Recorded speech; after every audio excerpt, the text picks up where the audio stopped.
Now this one is going to be kind of interesting, at least starting out from the angle that I'm going to try to approach it at, because as you know, I'm trying to build an 18th century kit. And today's video is specifically about lighting devices, because when you go camping, when you go outdoors, you always want to have something that's going to provide you light. Now there's lots of reasons why you do this. Now clearly you automatically think about, well, it gets dark, you need to be able to see. Sure. Have you ever thought about various other reasons why you want to have some way of making light? Now I'm not going to show you about all these different lighting devices. I am going to discuss with you some key points though. Now whenever you have a lantern, for the most part, now you got some weight, right? Modern devices like this combines a flashlight and a lantern all in one, and making these virtually unnecessary. Now this is from the 1920s, this is from the 1910s to 1930s, and well, this is a reproduction of a candle lantern. As an 18th century soldier or frontiersman, I'm certainly not going to carry this around with me. That's just too much. Around camp officers or other people with wagons, they might have some that's more available to them, but for the most part, no, this isn't going to be my way. So let's go ahead and remove those.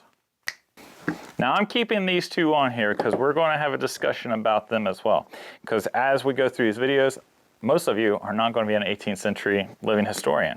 You're not going to have the same goal that I have. As we go through this year though, if you follow suit, by the end of the year, you're going to have an entire kit and hopefully some ideas and thoughts to think about along the way. That way you can make some good choices about what you want to take with you and why you want to take with you. You can defend it a little bit, and maybe you'll be able to help someone else along the trail think for themselves as well. Now candles. Most of you, including myself, started out thinking candles are probably what the 18th century person is going to have. The problem of it is, in the 18th century, even in the 19th century, candles are a luxury. These things are really expensive. You're not going to use candles, you know, just to have lit while you're going to sleep or something like that. You're going to save your candle for something that's really important.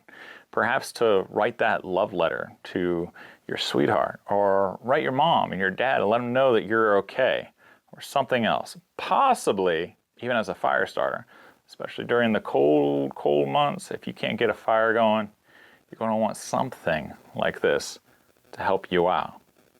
But the reality of it is, soldiers, they really didn't have lighting devices. I looked on various different sources to see if there are patent candle holders or patent lanterns or something like that, like what we had during the American Civil War and even in the mid-19th century. And there just weren't there. When I looked to see if any items have been dug, nothing really. Not in great numbers anyways. Now they had various other devices where you basically a candle holder but no globe, nothing like that. So if it's windy, you may as well forget about it. But you could stick it in a stump or a tree or something like that. Or you could do what Civil War soldiers did and use your bayonet. You stick your candle in your bayonet, you're good to go. You could wedge it in there with a piece of wood or timber. That way it keeps it from falling all the way through. So a candle might have been something you carried, but it's not going to be something that you use like when we consider today. Now camps, for the most part, when it became dark, you know, you had fires and you had torches and things like that to keep safety in mind, and to, of course, cook and keep you warm, and for morale. Morale is one of those things that is often overlooked by modern campers. We have lights with us for morale and for emergencies. Yes, it's to see to, you know, get yourself in your nice, warm, cozy sleeping bag or your tent, or to a range to make sure everything's nice and tidy. But in reality, going all the way back to when man first was able to make light for himself, it's for morale. Think about it. It keeps you safe. You get that comfort, right? And it's just ingrained to us to have light for those purposes. Now you also got to think about for first aid too. If you get cut or gashed or a splinter or something like that, you know, you need to have some type of reliable light. That way you can tend to yourself. So, candles? Probably. Now, if you didn't have candle and you really needed to make light, you could have used grease, you know, from your ration, your pork ration or your beef ration or something like that. You know, a piece of cloth or something else that would soak up that grease. You could light that and basically make a very primitive oil lamp. It doesn't take a lot to do that. So you'd probably save your candles for those really, really special times and use other forms of light, especially like campfire, or just save your writing for the day if absolutely needed. Now, in modern times, we have lots of great devices. You have some people who are like, batteries. Use batteries, take extra batteries. That way, if it dies, you got something else. And you have those other people who are like, you know what, I got the best in the best. I got the best of the best lithium ion flashlight, and this is all I need, and it does all the cool tricks. Neither one of them's wrong. You got to figure out what's right for you.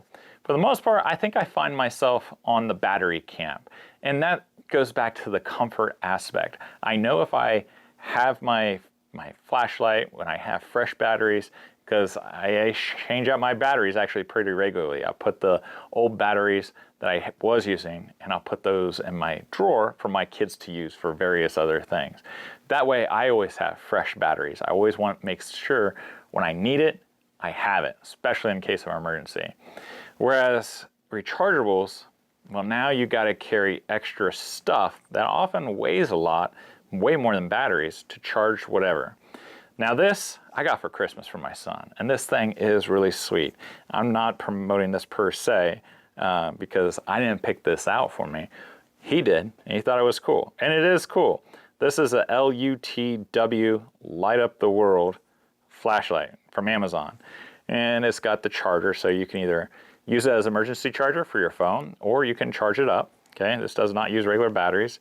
It has a fisheye lens, which is pretty cool. I actually like the fisheye lens because now I can get very, very precise, especially when you're looking at that thorn or that cut or something like that for first aid.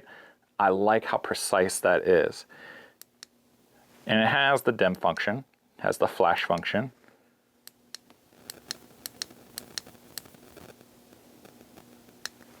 And you also have that function.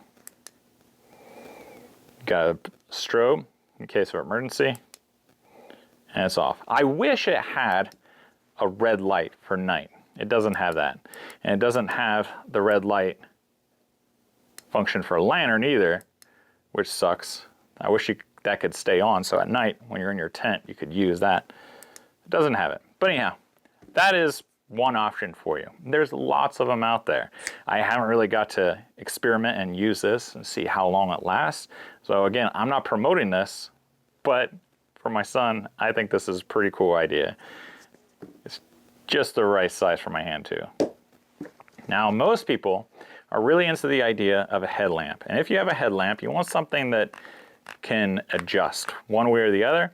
Again, I like having the red light, the bright light, and the dim.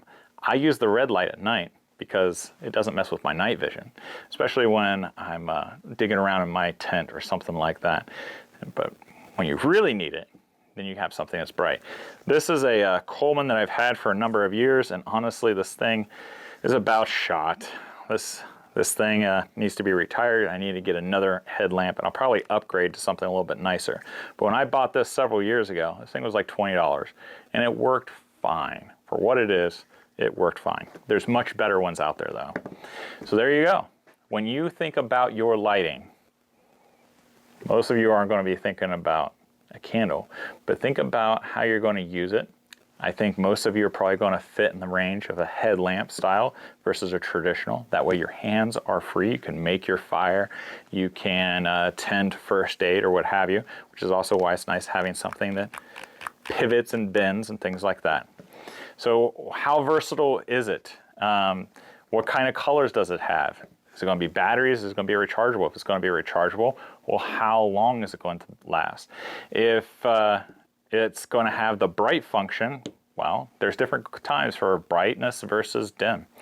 So when you pick one out, take all those things into consideration and make a really good choice for you.